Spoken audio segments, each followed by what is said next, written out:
எல்லாருக்கும் வணக்கங்க. இந்த வீடியோவில் நம்ம பார்க்கக்கூடிய டாபிக் என்ன அப்படின்னா பிருகு நந்தி நாடி ஜோதிட முறை. இதில் வக்கர கிரகங்களுக்கு எப்படி பலன் பார்க்குறது அப்படிங்கிறதான் பார்க்க போகிறோம். நார்மலாக இருக்கக்கூடிய பிளானட்ஸை எப்படி கம்பைன் பண்ணி பலன் எடுக்கணும் அப்படிங்கிறத இதுக்கு முந்தின வீடியோஸில் நான் போட்டிருக்கேன். பார்க்காதவங்க அதை பாருங்கள். அதை எப்படி எடுப்போம் அப்படின்னா எந்த கிரகத்துக்கு பலன் பார்க்குறோமோ அந்த கிரகத்தை எடுத்துக்கணும். இப்போ உதாரணத்துக்கு சந்திரனுங்கிறது தாய்க்கு பலன் பார்க்கணும் அப்படின்னா அந்த கிரகத்தை ஃபஸ்ட்டு கிரகமாக எடுத்துக்கணும். அதிலேருந்து 5வது கிரகம் 9வது கிரகத்தை கம்பைன் பண்ணணும். 1 2 3 4 5 எதுவும் இல்லை, 6 7 8 9 கம்பைன் பண்ணணும். அப்போ சந்திரன் சூரியன் புதன் அந்த மாதிரி வரும். இப்படி ஒரு நார்மல் கிரகத்துக்கு பலன் பார்க்கும்போது எந்த உறவுக்கு பார்க்குறோமோ அந்த கிரகத்தை மையப்படுத்தி அதுலேருந்து 1 5 9 நம்ம காம்பினேஷனாக எடுத்துக்கணும். இது நார்மல் கிரகங்களுக்கு எடுக்கக்கூடிய காம்பினேஷன். அதை வச்சு நம்ம பலன் சொல்லணும் அந்த கிரகத்தினுடைய காரத்துவத்தை வச்சு. அதை உங்களுக்கு தெளிவாக புரியும்னு நினைக்கிறேன். இப்போ ஒரு வக்கர கிரகம் இருக்குது அப்படின்னா இந்த வக்கர கிரகத்தை எப்படி காம்பினேஷனாக எடுக்கிறது அப்படிங்கிறதான் பார்க்க போகிறோம். இதில் பிருகு நந்தி நாடி ஜோதிட முறையில் ஒவ்வொரு ஜோதிடர் ஒவ்வொரு மாதிரி பார்க்குறாங்க. உங்களுக்கு எது தோதாக இருக்குதோ அந்த மாதிரி நீங்கள் பார்த்துக்கோங்க.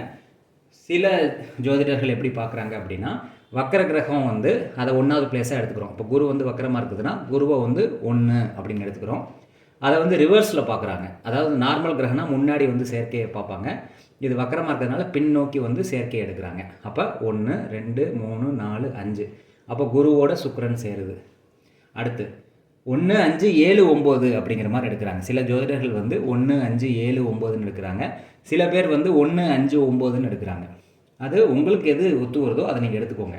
1 2 3 4 5 6 7 கிரகம் இல்லை, 8 9. அப்போ ரிவர்ஸில் எடுக்கும்போது குரு சுக்கிரன் செவ்வாய் கேது அப்படிங்கிற மாதிரி காம்பினேஷன் வருங்க. இது ஒரு சில ஜோதிடர்கள் எடுக்கக்கூடிய முறை. நான் ஃபாலோ பண்ணக்கூடிய முறை ரொம்பவே வித்தியாசமான முறை. இதையும் நீங்கள் அனுபவத்தில் பொருத்தி பார்க்கலாம். எது உங்களுக்கு கம்ஃபர்டபுளாக இருக்கோ அதை நீங்கள் எடுத்துக்கோங்க. இது சரியான முறை, அது தப்பான முறை அப்படின்னு எதுவும் கிடையாது. ஒவ்வொருத்தங்க ஒரு முறையை ஃபாலோ பண்ணுறாங்க. நான் 7 எடுத்துக்கிறது இல்லை, 1 5 9 தான் காம்பினேஷனாக எடுத்துக்கிறேன். சில ஜோதிடர்கள் 1 5 7 9 காம்பினேஷன் எடுத்துக்கிறாங்க. அது வக்கரமாக இருந்தால் ரிவர்ஸில் எடுத்துக்கிறாங்க.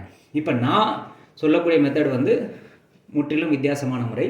இதை நீங்கள் எப்படி எடுத்துக்கணுமோ உங்களுக்கு அனுபவத்தில் பொருத்தி பார்த்து எது எடுத்துக்கணுங்கிறத நீங்கள் முடிவு பண்ணிக்கோங்க. இப்போ நான் பார்க்கக்கூடிய முறை பார்த்திங்கன்னா, இப்போ குரு வக்கரமாக இருக்குதுன்னு வச்சுக்கோங்களேன். எந்த ஒரு பிளானட் வக்கரமாக இருக்குது அப்படின்னா அந்த பிளானட் பின்னோக்கி போட்டுறணும். இப்போ குரு மிதுன ராசியில் வக்கரமாக இருக்கா, அப்போ இதை ரிஷப ராசியில் போட்டுறணும். ஃபஸ்ட்டு நம்பர் 1 இந்த கிரகத்தை பின்னோக்கி கொண்டு வரணும். அப்போ அந்த பின்னோக்கி கொண்டு அதை ஃபஸ்ட் பிளேஸாக எடுத்துக்கிட்டு அதுலேருந்து 1 5 9 காம்பினேஷனாக எடுக்கணும். அப்படி பார்க்கும்போது பார்த்தீங்கன்னா குருவை பின்னோக்கி கொண்டு வந்தீங்கன்னா குரு சந்திரனோட சேருமா, அப்போ குரு சந்திரன் காம்பினேஷன் வரும். குரு சந்திரன் அதுலேருந்து 5 என்ன, 1 2 3 4 5 எதுவும் இல்லை, 6 7 8 9 பார்த்தீங்கன்னா சூரியன் புதன் இருக்குது. சூரியன் புதன் அதாவது குருவை பின்னோக்கி நகட்டணும். ஃபஸ்ட்டு நகட்டணும் அப்படின்னா குரு சந்திரனோட ஜாயிண்ட் ஆகும். அப்போ அதுலேருந்து 1 5 9 1 2 3 4 5 கிரகம் இல்லை, 6 7 8 9 சூரியன் புதன் இருக்குது. அப்போ குரு சந்திரன் சூரியன் புதன் இது ஃபஸ்ட்டு காம்பினேஷனாக நம்ம எடுத்துக்கணும். 2வது காம்பினேஷனாக எப்படி எடுத்துக்கணும் அப்படின்னா குரு இருக்கிற இடத்துல 1வது இடமா வச்சுக்கணும். அதுலேருந்து 5 9 1 2 3 4 5 செவ்வாய் கேது இருக்கா, செவ்வாய் கேது. 6 7 8 9 சுக்கிரன் இருக்கா, அப்போ சுக்கிரன் போட்டுக்கிறோம். அப்போ முதல் காம்பினேஷனில் குருவை பின்னாடி நகட்டி அதுலேருந்து 1 5 9 எடுத்துக்கிறது ஃபஸ்ட்டு காம்பினேஷனு. அடுத்து குரு இருக்கிற இடத்தையே 1வது இடமா வச்சு அதுலேருந்து 5 9 எடுக்கிறது செகண்ட் காம்பினேஷன். இப்போ குருவை மையப்படுத்தி நீங்கள் ஒரு விஷயத்தை எடுக்கிறீங்க அப்படின்னா ஆண் ஜாதகத்தில் தான் நீங்கள் குருவை மையப்படுத்தி அந்த காம்பினேஷன் எடுக்கணும். பெண் ஜாதகத்தில் சுக்கிரனை மையப்படுத்தி தான் நீங்கள் காம்பினேஷன் எடுத்துக்கணும். அதை நீங்கள் மறந்துடாதீங்க. இது ஆண் ஜாதகங்கிறதுனால குருவை மையப்படுத்தி நம்ம இந்த மாதிரி பின்னோக்கி முன்னோக்கி எல்லாத்தையுமே எடுக்கிறோம். பெண் ஜாதகமாக இருந்தால் சுக்கிரனை தான் ஃபஸ்ட்டாக எடுத்துக்கிட்டு அதுலேருந்து 1 5 9 நீங்கள் எடுத்துக்கணும். சுக்கிரன் வக்கரமாக இருந்தால் வேறு ஜோதிடர்கள் சொல்கிற மாதிரி 1 5 7 9 நீங்கள் ரிவர்ஸில் எடுத்துக்கலாம் காம்பினேஷனை. அவங்க சொல்கிறது ஒரே ஒரு காம்பினேஷன் மட்டும்தான். அதாவது எந்த கிரகம் வக்கரமாக இருக்குதோ அதை ரிவர்ஸில் 1 5 7 9 காம்பினேஷன் எடுத்துக்கணும்னு சொல்லி கொஞ்சம் ஜோதிடர்கள் சொல்கிறாங்க. நான் சொல்லக்கூடிய முறை பார்த்தீங்க அப்படின்னா இந்த குருவை பின்னாடி போட்டுடணும். அதுலேருந்து 1 5 9 எடுத்துக்கணும். அது நம்பர் 1 காம்பினேஷன். நம்பர் 2 காம்பினேஷன் இருக்கிற இடத்த ஒன்றா வச்சுக்கிட்டு 1 5 9 நம்ம பார்க்கணும். இது 2வது காம்பினேஷன். சரி, இந்த ஃபஸ்ட்டு காம்பினேஷன் எதுக்குயா, 2வது காம்பினேஷன் எதுக்கு, ஒரே காம்பினேஷன் வச்சா போதும்ல. எதுக்கு நீ 2 வகையான காம்பினேஷன் எடுக்கிற அப்படின்னு உங்களுக்கு கேள்வி கேட்பீங்க. அதுக்கு பதில் என்ன அப்படின்னா, குருவினுடைய பெயர்ச்சி வந்து ஒரு ராசிக்கு வந்து 12 மாதம் டைம் எடுத்துக்குது. ஒரு டோட்டல் ராசி மண்டலத்துக்கு வந்து 12 வருஷம் டைம் எடுத்துக்குது. அப்போ இதை எப்படி எடுத்துக்கிறாங்க? பிருகுநந்தி நாடி ஜோதிட முறையில் வளர்நிலை ஜோதிடம் அப்படின்னு சொல்லி ஒரு முறை இருக்குது. பிருகுநந்தி நாடி ஜோதிட முறையில் வளர்நிலை ஜோதிட முறை அப்படின்னு சொல்லி ஒன்று இருக்குது.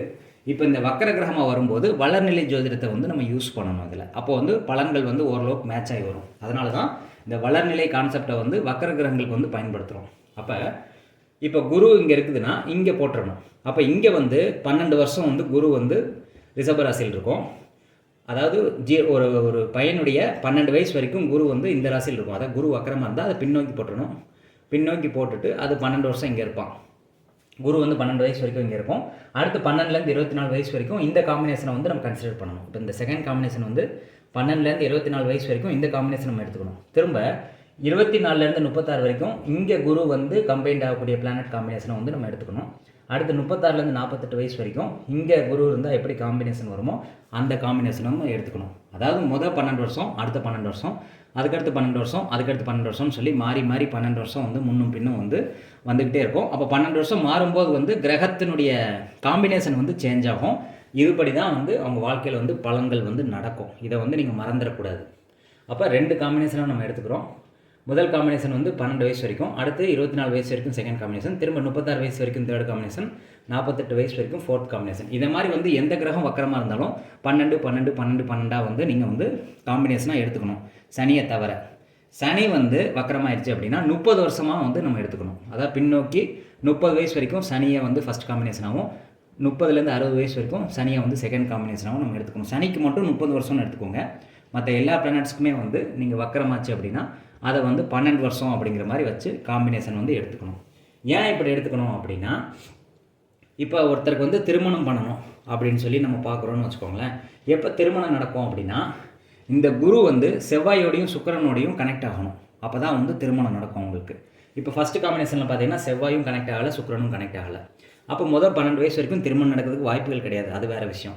அதனால் வந்து இந்த 0 to 12 வயசு வரைக்கும் திருமணம் நடக்காது. அடுத்து 12 to 24 வருதுல்ல, இந்த டைமில் வந்து திருமணம் நடக்கும். ஏன் திருமணம் நடக்கும் அப்படின்னா, அதாவது வந்து குருவும் சுக்கிரனும் வந்து குரு செவ்வாய் சுக்கிரன் வந்து ஒரே டைமில் காம்பினேஷன் வருது. குரு வந்து ஒரே டைமில் செவ்வாயும் சுக்கிரனையும் கம்பைன்ட் ஆச்சு அப்படின்னா அந்த டைமில் வந்து திருமணம் பண்ணலாம் அப்படின்னு சொல்லி ஒரு விதி இருக்குது. இப்போ சில ஜாதக காம்பினேஷன், இப்போ குரு வந்து வக்கரம் ஆகாமல் ரிஷபராசியில் இருக்குதுன்னு வச்சுக்குவோம். இந்த எக்ஸாம்பிள் ஜாதகத்தில் குரு வக்கரமாகாமல் ரிஷபராசிலே இருக்குது அப்படின்னா அப்போ வந்து செவ்வாயும் சுக்கிரனையும் அது காம்பினேஷனாக வராது. அப்போ அவங்களுக்கு வந்து மேரேஜ் நடக்கிறது வந்து ரொம்ப ரொம்ப டிலே ஆகும், அல்லது மேரேஜ் நடக்காமல் போகிறதுக்கு கூட வாய்ப்பு இருக்குது. ஏன் அப்படின்னா, இந்த காம்பினேஷன் குரு வக்கரமாக இருக்கும்போது 2 சைடு வரும்போது இந்த காம்பினேஷன் வந்துடுது. செவ்வாயும் கனெக்ட் பண்ணுது, சுக்கிரனையும் கனெக்ட் பண்ணதுனால, குரு ஒரே டைமில் செவ்வாய் சுக்கிரன் கனெக்ட் பண்ணுறதுனால அந்த டைமில் வந்து மேரேஜ் நடக்க வாய்ப்புகள் இருக்குது. ஆனால் இந்த இதில் குரு இருக்குது, குரு வக்கரமாக இல்லை, சும்மா வெறும் குரு மட்டும் இங்கே இருக்குது ரிஷபராசியில் அப்படின்னா அந்த டைமில் வந்து செவ்வாயும் சுக்கிரனையும் கனெக்ட் பண்ணக்கூடிய சான்ஸ் வந்து இந்த ஜாதகத்தில் இல்லை.